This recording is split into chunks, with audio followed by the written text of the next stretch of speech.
What's poppin', farming family? How y'all doing today? Today, we're going to be talking about Pickleball Apes' new series, the Pulse series.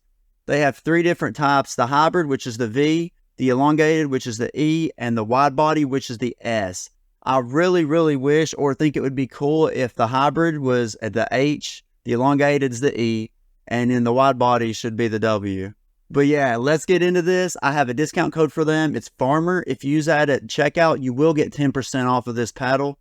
But yeah, let's get into the specs. Let's get into everything that makes this paddle unique. And don't even get me started on the nasty looking purple colors. Blue and purple are my two favorite colors like ever. And the fact that this face is purple, it pops. It looks so good, as you can see. So I'm going to have the regular specs like the length, the grip, circumference, and all that stuff popping up in the power. But what I want to talk about here is what makes this paddle different or unique from Gen 2 paddles. Essentially, it's got a widened foam wall, which means they took the regular foam that was in there and then added an extra layer inside of it to increase the sweet spot. What this paddle also has is carbon fiber ring grids. So they say in the picture that it's for stability, which it definitely is. Any little bit of weighting to the edge perimeter is going to help with the paddle being more stable and having a bigger sweet spot. So I feel like this could also just be another way of adding weight without adding like metal fishing balls or whatever it was that PaddleTech used in their paddles. All right, let's talk about the pop of each of these paddles. I'm going to talk about them basically in a group, because the pop isn't that difference between the three. I do believe the wide body has a slightly little bit less pop, but overall, they're going to compare to some of the other paddles in the market very similarly. Now, when it comes to the PaddleTech 12.7 millimeters, I don't think that these quite have the pop or the overall stiffness that the 12.7 millimeters from PaddleTech has, the TKOC specifically would be the one that I'm referring to.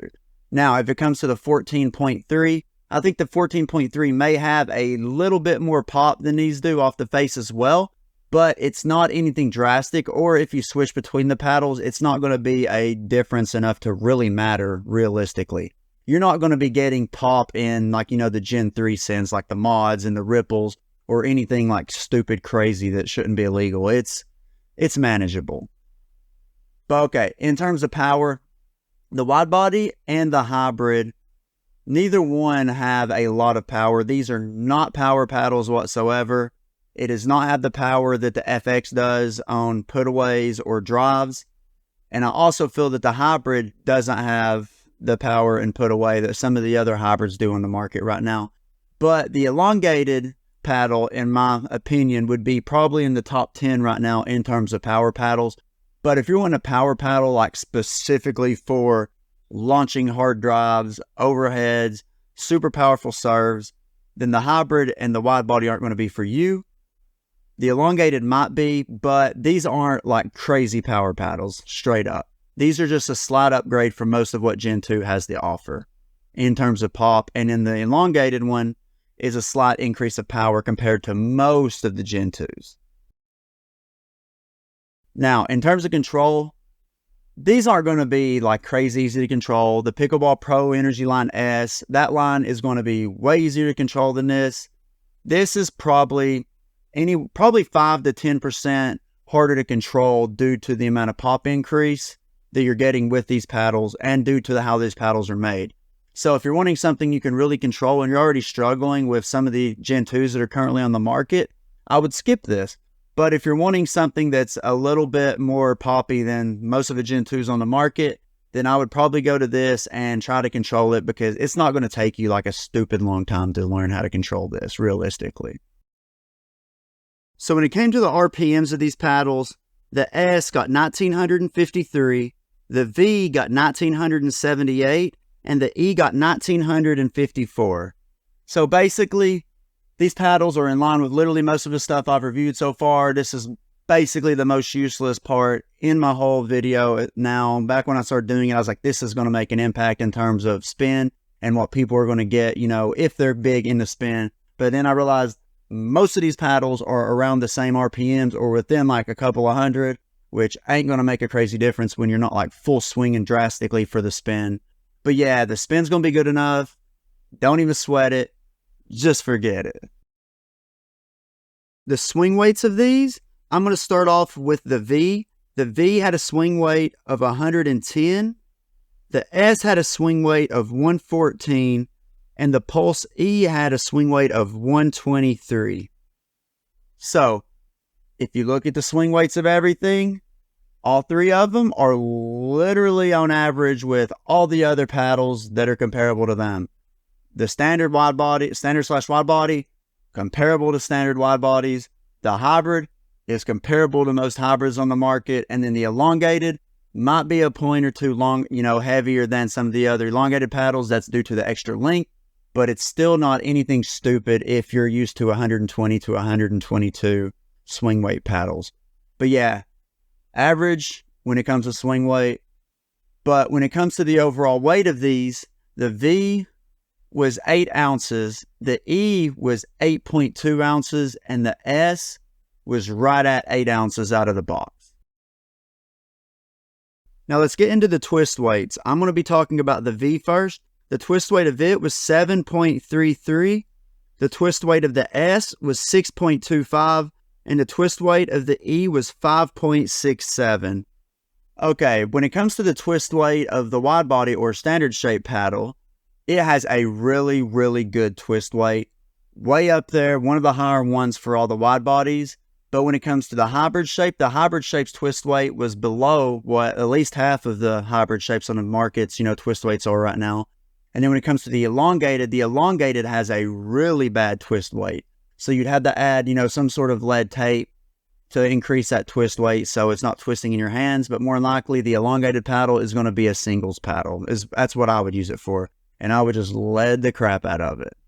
And in terms of sweet spot, the wide body sweet spot is immaculate. The hybrid sweet spot is way better than what the twist weight indicates.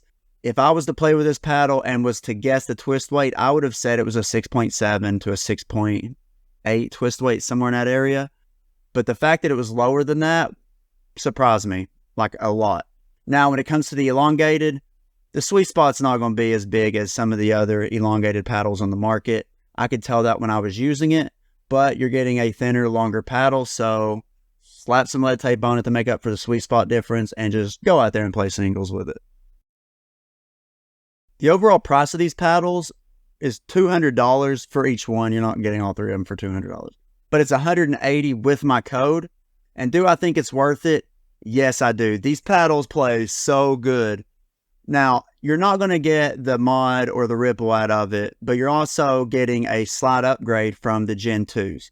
So this is another great option for people that are wanting something in between the gaps that the mod and the Gen 2s have created.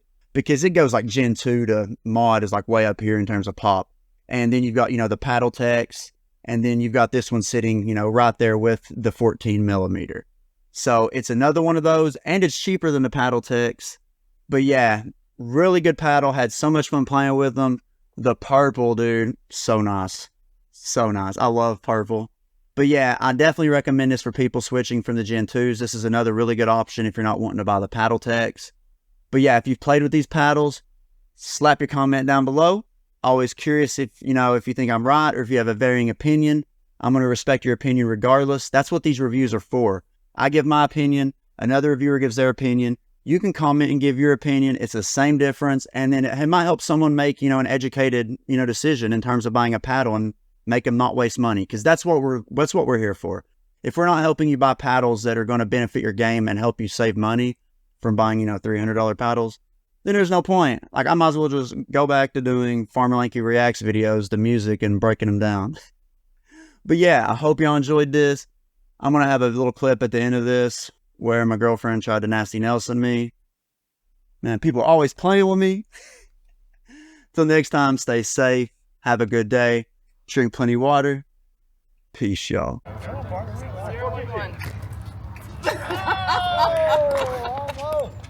it harder! Me, Nasty Nelson, Jeff. Harder! Yeah, they resurfaced it. Oh, it's just our thing. Yeah.